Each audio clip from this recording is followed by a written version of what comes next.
Welcome to Connect Church Online. We're glad to have you with us. My name is Dwayne Hawksworth, and I'm the lead pastor here at Connect Church. We're in week 4 of a series we're calling No Offense.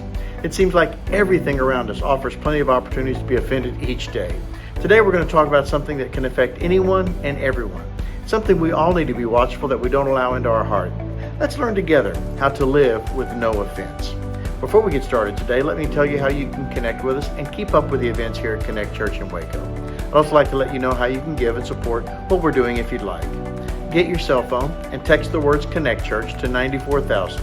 That's the words Connect Church to 94,000. This will provide you with a link to both connect with us and to give if you'd like, or you can go to our website, connectwaco.com/give.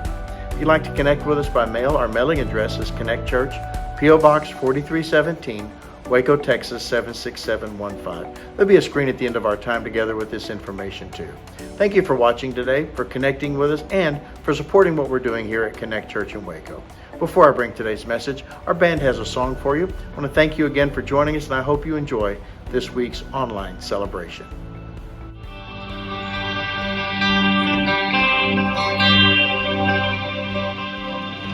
You were the word from the beginning, one with God the Lord Most High.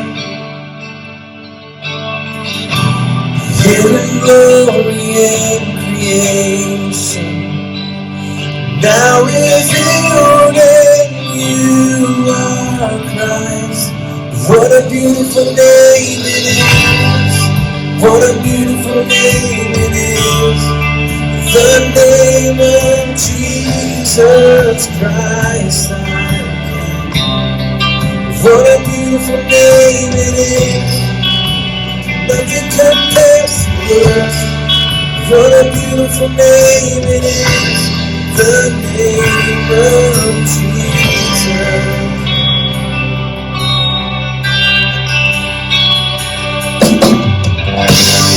Didn't want heaven without, so Jesus, you brought heaven down. Sin was great, love was greater. What could separate us now? What a wonderful name it is! What a the name of Jesus Christ. What a wonderful name it is. Nothing compares to this. What a wonderful name it is. The name of Jesus. What a wonderful name it is.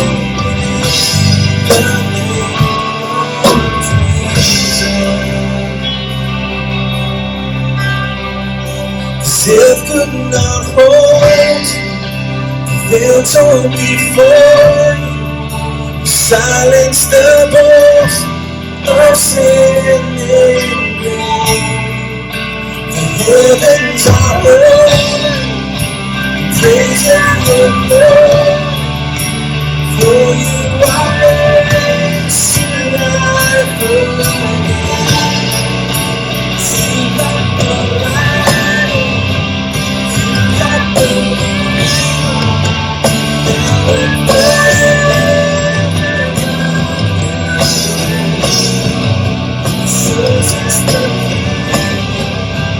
Yours is the glory, yours is the name above. What a powerful name it is! What a powerful name it is! The name of Jesus Christ. What a powerful name it is! You can't stand before. What a powerful name it is! The name of Jesus. What a powerful name it is! The name of Jesus. See you have no right. You got no evil. Now and forever, God.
You have no right, you have no equal, now and forever, God, you reign. Grab the Bible. You have no rival, you have no equal, now and forever, God, you know you have no rival. You have no rival, you have no equal, now and forever, God. Yours is the yours is the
Have you noticed that the world just seems a little angrier these days? It's like people are just ready and willing to snap at people, situations, whatever. It doesn't matter. It's almost like people are looking for opportunities to lose their temper. Airline travel, for example. Before 2020, the average number of investigated incidents on an airline with an unruly passenger was 143. In 2021, there were 3,715 reports to the FAA of unruly passengers. It almost feels like bitterness within humanity is a whole entirely different post-pandemic pandemic that we're now facing. We're in week 4 of our No Offense series where we're learning to live unoffended or without offense. So today, as we continue on in this message series, No Offense, we're going to go to the root of a lot of this anger, literally, to the root of bitterness, and most importantly, what to do when bitterness takes over. We all have our anger triggers, those things that really irritate us and push us over the edge and lose our temper. For me, it's aggressive drivers. People who are driving too fast, changing lanes, tailgating, and not just being safe for themselves or others. And perhaps it's because Lisa and I were in a head-on collision a few years ago, but this is something that can get me angry in a hurry. Just this past week, as Lisa and I were driving home, we encountered a driver who was doing just that. We were in separate cars, and it was about 9:30 at night. I was following behind Lisa, and a driver pulled up next to me driving way too fast. But when he got next to me, he slowed way down. And then they sped up to where Lisa was and proceeded to swerve close to her car, then slowed down and sped up several times. Then he turned his headlights off and drove down the highway in the dark. Now that really got me angry because the person who caused our head-on collision was driving without any headlights. Eventually the driver turned off a side street, but needless to say, neither Lisa or I were very happy about the experience. Just one of my anger triggers. What's yours? Some of you get really riled up about insignificant, silly stuff, and I do too. Some of you are dealing with a life-paralyzing offense, the abuse of a family member, the betrayal of a spouse, the deception of your business partner, and you can't shake it. Let me read an excerpt from an article in Psychology Today. It says, "All bitterness starts out as hurt, and your emotional pain may well relate to viewing whoever or whatever provoked this hurt as having malicious intent. Anger and resentment are what we are likely to experience whenever we conclude that another has seriously abused us, left to fester. That righteous anger eventually becomes the corrosive ulcer that is bitterness." I fully realize that talking about bitterness is going to expose a wound in some of you that you haven't given me permission to expose, but it's important because freedom is what Jesus died to give us, and so many of us are living in prison. So what do you do when bitterness takes over? Let's see what we can learn about bitterness or dealing with bitterness from Scripture. For that, we're going to look at a letter we have in the New Testament that was written 2,000 years ago to the Jewish people scattered around the Roman world. We're going to look at what we know today as the book of Hebrews. As we look at the book of Hebrews, it's important that we understand the context. This letter was written to a group of Christians that culture had turned against. They were frustrated. They were struggling. This whole following Jesus thing is not what they thought it was going to be, and frankly, they were about ready to throw in the towel. So with that context, Hebrews, the 12th chapter, verses 14 and 15 reads, "Work at living in peace with everyone, and work at living a holy life. For those who are not holy will not see the Lord. Look after each other so that none of you fails to receive the grace of God. Watch out that no poisonous root of bitterness grows up to trouble you, corrupting many." Make every effort to live at peace with everyone? Have we made any effort to live at peace with anyone? Now, that's a tough one. And of course, it's all their fault, right? I want to talk about a couple of the truths about bitterness, and then we're going to kind of unpack how do we kill it? How do we get set free from this bitterness? The first truth is bitterness is a hidden destroyer. It's hidden. Isn't it interesting that the author of Hebrews uses imagery of a root to talk about bitterness? And think about it, deep underneath the surface where nobody can see. We have something that grows here in Central Texas called nutgrass, and nutgrass is a lot like bitterness. It's very invasive and chokes out the good plants. To get rid of it, you have to dig it out by the root. But the grass grows by sending out little root runners that form little seeds that look like a nut, therefore the name nutgrass. If you don't get all the little runners and the nuts pulled out, you don't get rid of the nutgrass. Just like bitterness, you have to gently search for the runners and find the nutgrass nuts. How deep does it go? You won't know until you try to start killing it or try to dig it out or pull it out. Bitterness is robbing you of the life that God desires for us. It's a hidden destroyer. And sometimes these roots of bitterness, you don't even know you have one until you wake up one day and you can't stop thinking about that thing or that person. I heard someone say that bitterness is a lot like drinking poison and hoping it will kill your enemy. Who's the only one getting hurt here? It's you. The second truth I want you to understand is bitterness always poisons others. Roots will never just stay in your yard. They'll always grow into the neighbor's yard. And look what this verse says. "See to it that no one misses the grace of God, that no bitter root grows up to cause trouble," and do what? "And to defile many." The Greek word here means to stain, to pollute, or contaminate. For some people, they use their social media platform to invite as many people as possible to join them in their misery. And that's the world we live in today. Bitterness and peace can not coexist in the same heart. I want to say that again. Bitterness and peace cannot coexist in the same heart. When we invite people into our bitterness, we become the stumbling block to their pursuit of peace, and it happens every single day. One bitter person can destroy a small group. One bitter person can divide a family. We're not that far away from the holidays, and some of you are already dreading the Thanksgiving table. One bitter person can separate a church. There's a fine line between being compassionate and wanting to help someone and allowing their bitterness to defile you, or wanting sympathy from others and instead sharing your bitterness with them and contaminating their heart. How do we kill a root of bitterness? The first step is pretty obvious, but it's important. You expose it. You expose the object of your bitterness.